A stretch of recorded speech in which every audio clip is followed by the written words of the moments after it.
What's going on, guys? It's Jake here, and in this video I'll be going over my top 6 dividend stocks that I currently own in my Robinhood portfolio in 2019.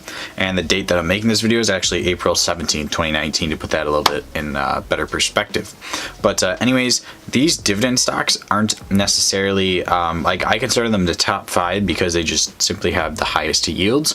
But I think there's a lot more factors that go into figuring out whether or not a dividend stock is actually the best stock in your portfolio, like something like how long have they been actually giving out the yield, whether or not this yield is sustainable, things like that. Because there's actually quite a few stocks in my portfolio that are dividend aristocrats and dividend kings, but and those stocks are just generally considered pretty solid dividend stocks, but they don't necessarily have the highest yields or monthly dividends or anything like that. But anyways, getting into it. Going down from 6 to 1, and I did 6 instead of 5 because like 6, like 5's more of an even number, but I had 6 stocks because 2 of them were very close. So coming in at number 6 and number 5 is KeyBank, ticker symbol KEY, and then O, Realty Income, because, well, ticker symbol O, Realty Income's a stock, because these two almost have the same exact dividend yield. They're right below 4% dividend yield. And so first I'm going to talk about KeyBank. So KeyBank had a 3.99% last time I checked. And a couple things about them, why I own them. One, they're a regional banking / like financial stock, so you may or may not be familiar with them. I'm invested in them for one reason, because they're just, like, in my opinion, a solid but smaller banking stock. So they're not necessarily going to be bought out by bigger companies because of how big they are, and they do pretty well. Just overall, they have a good dividend yield, which is another reason why I like them a lot. And overall, in my opinion, I think they're just a pretty solid stock, and they're my regional bank as well. One thing to note about their dividend yield, though, it was cut in 2008, so that was during the recession, and I think honestly that's usually a pretty good indicator of whether or not companies may cut their dividend in the next recession or next stock market major downturn or whatever it might be. And unfortunately they cut theirs in 2008, and that doesn't necessarily mean that they're going to cut it again if the market goes down, but I would argue that might be a good indicator in the last 10 years or so. The next stock, like I said, is Realty Income, O. They have a 3.99% monthly dividend yield as well, and like I said, this is a monthly dividend yield, so this is the second one of 2 stocks on this list actually that has a monthly dividend yield. So O is probably, or I keep calling them O, I don't know why, I feel like I like calling stocks by their ticker symbol sometime, but anyways, O, Realty Income, they are a monthly dividend stock, so I don't know if this would necessarily make me rank it higher than some stocks on this list or not, because especially when you take into compound interest, and like obviously if you're just getting a yield every single month and reinvesting that rather than 4 times a year, that could end up being quite a bit higher in years to come if you are actually reinvesting the dividend back into your portfolio and specifically into the same stock.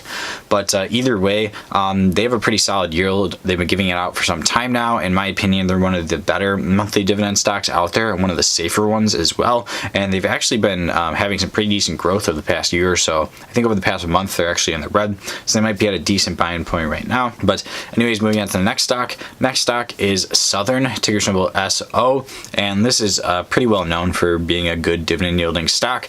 Their yield right now is right around 4.75%, so it jumps up quite a bit from the other two, goes from 4 roughly to almost 5% now. And Southern is just, in my opinion, just a pretty solid stock. They're not going to give you crazy returns or anything like that, but they're pretty fairly valued, and they have a good dividend yield, and they actually have been giving it out for some time now, and I believe they actually will continue to do so.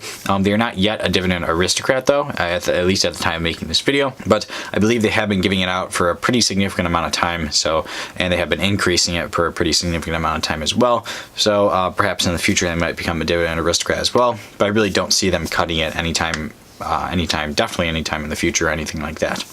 But moving on to the next stock is AbbVie. AbbVie has a 5.49% dividend yield at the time of making this video, and AbbVie is a healthcare stock, one of the better ones in my opinion. In my portfolio, I own a total of 3 healthcare stocks: Johnson & Johnson, Pfizer, and AbbVie, and AbbVie actually has the highest dividend yield among those 3, which might be somewhat surprising because Johnson & Johnson and Pfizer actually are both pretty well known for being pretty solid dividend stocks, especially Johnson & Johnson. They are a dividend king and a dividend aristocrat. So, but AbbVie has a higher yield. I like them a lot, actually. I still think they're at a decent buying point right now. They were at a better one not too long ago, so if you got in on them, congrats. But I do like AbbVie a lot overall as a stock, and they are one of the few stocks I own in the healthcare sector because I think they're a little bit more safer. I see a lot of people, especially during my series where you guys are submitting your portfolios, investing in pretty seemingly risky healthcare stocks like biopharmaceutical stocks that like are waiting on an FDA approval to go or something like that, or clinical stage stocks. Very, very risky stuff, but I think AbbVie is a lot safer of a bet in that specific industry or sector, but that's just my opinion.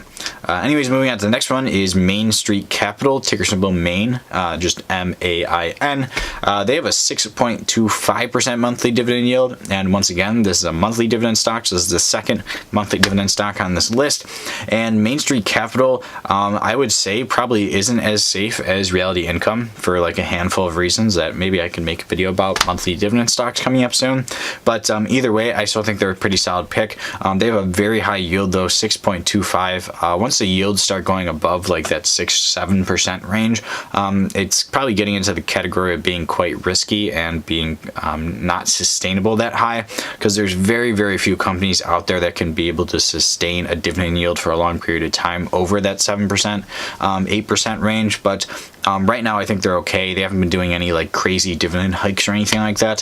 So I don't think they're going to go into a range where it's getting dangerous anytime soon. But anyways, moving on to the best dividend stock in my portfolio. And honestly, I would probably say that they're the best dividend stock, like regardless of like just looking at straight up yield, but probably at least top 3 in my portfolio overall is AT&T, ticker symbol T. AT&T has a 6.36 dividend yield at the time of making this video.